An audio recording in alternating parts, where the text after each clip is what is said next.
मैं हूं विश्वनाथ और आज की इस क्लास में हम देखेंगे रेटिंग ऑफ ए ट्रांसफार्मर। तो एक ट्रांसफार्मर जो है आपको पता ही होगा कि वो एक स्टैटिक डिवाइस होता है जो कि आपका इलेक्ट्रिकल का पावर का जो है वो क्या करता है, ट्रांसफॉर्मेशन करता है from one end to another end without changing its power frequency. ठीक है, तो ये था आपका ट्रांसफार्मर। अब जो कि आपका ट्रांसफार्मर है इसकी जो रेटिंग है वो डिपेंड करती है आपके टेम्परेचर राइज पे। ठीक है, कहने का मतलब ये है कि अगर आपके ट्रांसफार्मर में लॉसेस बहुत ज़्यादा हो रही हैं, ठीक है, तो लॉसेस क्या होते हैं, लॉसेस के प्रोपोर्शनल होता है आपका टेम्परेचर। तो अगर आपके ट्रांसफार्मर का अगर लॉस बढ़ रहा है तो उसके रेस्पेक्ट में क्या होगा, लॉसेस ज़्यादा हो रही हैं तो वो लॉसेस कहीं ना कहीं एटमॉस्फेयर में in the form of heat reflect करेंगी। ठीक है, बाहर एग्जिट करेंगे। ठीक है, तो जो आपका रेटिंग है वो किस बात पर डिपेंड करता है कि आपका कूलिंग सिस्टम कितना स्ट्रॉन्ग है। कि अब आपका ट्रांसफार्मर है तो उसमें लॉसेस तो होंगे, क्योंकि हम जानते हैं एक ट्रांसफार्मर जो है bulk amount of electrical energy के साथ क्या करता है, वो डील करता है। अब उसमें जो है जो भी लॉसेस होती हैं या तो वो बिकॉज ऑफ वोल्टेज होंगी या फिर बिकॉज ऑफ करंट होंगे। ठीक, अब चूँकि हमारे जो ट्रांसफार्मर की जो टेम्परेचर है वो हम मेंटेन कर सकते हैं, जो भी टेम्परेचर राइज हो रहा है बिकॉज ऑफ द लॉसेस हो रही हैं, और उस टेम्परेचर राइज को हम मेंटेन कर सकते हैं with the help of cooling systems. तो एक ट्रांसफार्मर की रेटिंग ज़्यादा होने के लिए क्या ज़रूरी है कि आपका कूलिंग सिस्टम कितना स्ट्रॉन्ग है, कितने स्ट्रॉन्गली एक कूलिंग सिस्टम आपके ट्रांसफार्मर की जो टेम्परेचर है राइज हो रही है उसको क्या कर सकता है, वो कम कर सकता है। ठीक है, तो एक कूलिंग सिस्टम की इफेक्टिवनेस वो उस बात पे डिपेंड करता है क्या, आपका रेटिंग, ट्रांसफार्मर की रेटिंग क्या है।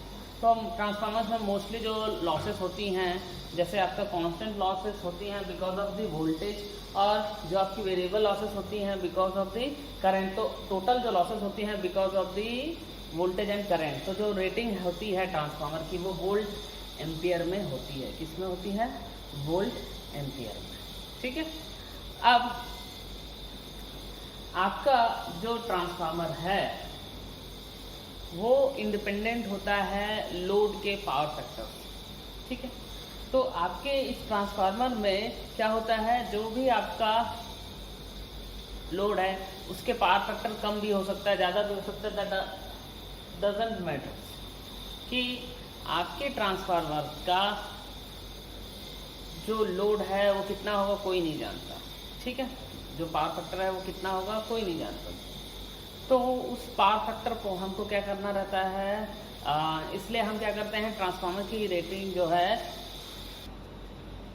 तो क्या होता है कि आपका जो ट्रांसफार्मर है उस पर क्या लोड है, कि उस लोड की का नेचर क्या है, ये हम नहीं जानते। सो हमको क्या करना पड़ेगा, ट्रांसफार्मर की रेटिंग इसलिए हम इसमें करते हैं, एपरेंट पावर में करते हैं।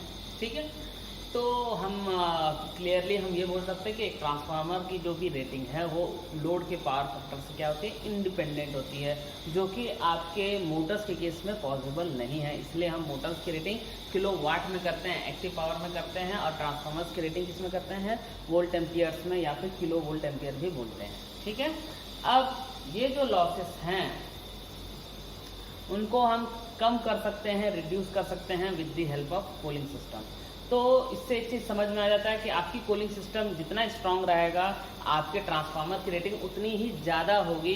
ठीक है, मतलब एक छोटे साइज़ के ट्रांसफार्मर को हम ज़्यादा केवीए का यानी कि ज़्यादा उससे काम निकाल सकते हैं, उसकी रेटिंग हम बढ़ा सकते हैं with a small size by making a strong cooling system. अगर आपका कूलिंग सिस्टम का इफेक्टिवनेस ज़्यादा है तो उतने ही साइज़ के ट्रांसफार्मर से हम ज़्यादा रेटिंग का क्या है, अपन ऑपरेशंस कर सकते हैं, ये है। ठीक है, अब क्या होता है कि आपके ट्रांसफार्मर, जब हम एक ट्रांसफार्मर को डिज़ाइन करते हैं, उसकी मैन्युफैक्चरिंग करते हैं, तो क्या होता है कि एक मैन्युफैक्चरर को नहीं पता कि वो ट्रांसफार्मर दुनिया के किस कोने में जाएगा और कहाँ लगेगा, उसमें जो भी उसके लोड है वो कैसा लोड होगा नहीं पता। इसलिए क्या करता है एक मैन्युफैक्चरर जो है ट्रांसफार्मर की जब मैन्युफैक्चरिंग करता है तो वो उसकी जो रेटिंग है वो दो ही फैक्टर्स पे फोकस करता है, एक होता है वोल्टेज और एक होता है करंट। तो इसलिए इसकी जो रेटिंग होती है वो वोल्ट एम्पेयर होती है। सिंस द लॉसेस भी जो हैं वो कहीं ना कहीं वोल्टेज और करंट पे ही डिपेंड करती हैं, इसलिए इसकी जो रेटिंग है वो हम किस में करते हैं, केवीए पे ही करते हैं। ठीक है, तो चलिए अब देखते हैं एफिशिएंसी ऑफ ए ट्रांसफार्मर। तो एक एफिशिएंसी जो होती है वो क्या होता है, आपका किसी भी मशीनरी के लिए आउटपुट अपॉन इनपुट होता है। ठीक है, तो किसी भी मशीन के लिए आपका आउटपुट जितना ज़्यादा होगा तो वो इनपुट के उतना ही करीब पहुंचेगा। ठीक है, तो एक मशीन की एफिशिएंसी तभी ज़्यादा होगी जब output will be equals to nearly equals to input होगा। ठीक है, तो हमारा जो एफिशिएंसी है ट्रांसफार्मर के लिए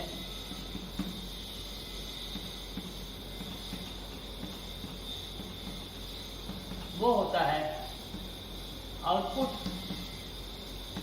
पावर अपॉन इनपुट पावर। ठीक है, output power upon input power होता है।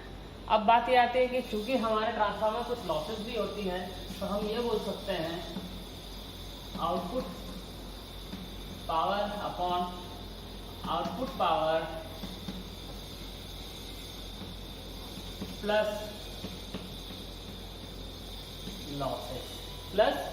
लॉसेस भी बोल सकते हैं।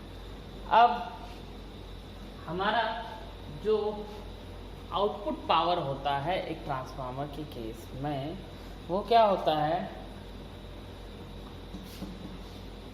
E2 I2 cos phi 2 upon E2 I2 cos phi 2 plus I2 square R02 plus WI। ये है आपका एफिशिएंसी। ठीक है, E2 I2 cos phi 2 upon E2 I2 cos phi 2 plus I2 square R02 plus क्या होगा आपका WI। WI क्या है, where WI is iron loss, I2 क्या है, सेकेंडरी करंट है, और I2 स्क्वायर R02 जो है वो है आपका कॉपर लॉस। ठीक है, तो ये है आपका एफिशिएंसी का फॉर्मूला। अब अगर मैं लोड की बात करता हूं एट फुल लोड क्या हो जाएगा,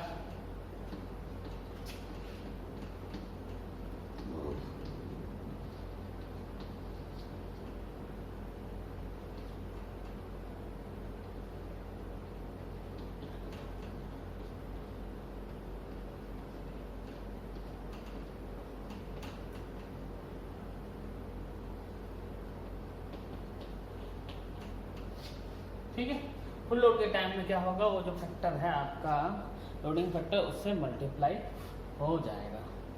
ठीक, तो ये था आपका एक्स क्या है, ये लोडिंग फैक्टर, ये था आपका एफिशिएंसी का फॉर्मूला। अब बात आती है कि कंडीशन क्या होगी मैक्सिमम एफिशिएंसी की। ठीक है, so let us talk about the condition for maximum efficiency condition. तो क्या होता है, हम अपनी एफिशिएंसी को डिफरेंशिएट करते हैं विद रेस्पेक्ट टू I2। ठीक है, by keeping the phi 2 constant. ठीक है, तो क्या हो जाएगा आपका efficiency, maximum efficiency condition for maximum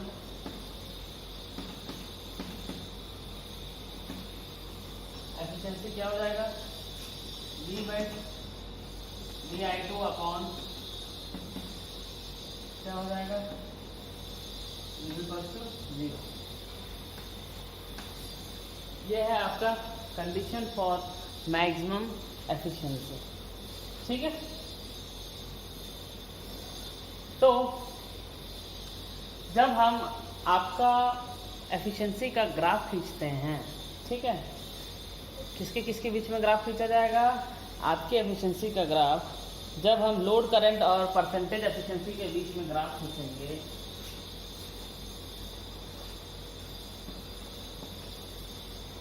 ठीक है, तो आपका ग्राफ कैसे आएगा?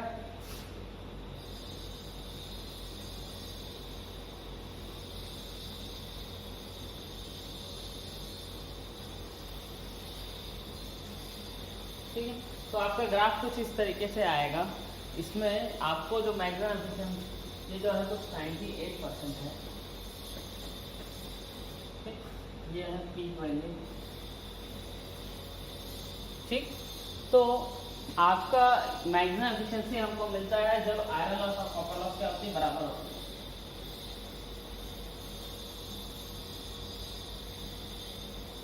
ठीक है, ये जो मैक्सिमम एफिशिएंसी का जो पॉइंट है वो हमको कब मिलेगा? जब WI और WCU दोनों क्या होंगे? बराबर होंगे। ठीक है,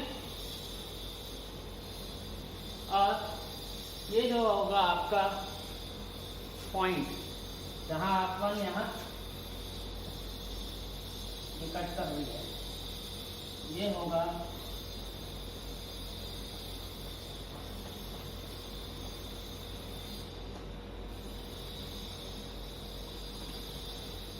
ठीक है, तो जब आपका कॉपर लॉस लेस देन होगा आयरन लॉस के, तब आपका ये पॉइंट होगा, और जब ग्रेटर देन होगा तो ये पॉइंट होगा। बीच में आपका जब इक्वल होगा तो आपको क्या मिलेगा? मैक्सिमम एफिशिएंसी का केस मिलेगा। क्लियर है? तो ये था आपका एफिशिएंसी का फॉर्मूला एक ट्रांसफार्मर के लिए। फिर बात आती है, अगर मैं लॉसेस की बात करता हूँ, लॉसेस और आउटपुट पावर की बात करता हूँ,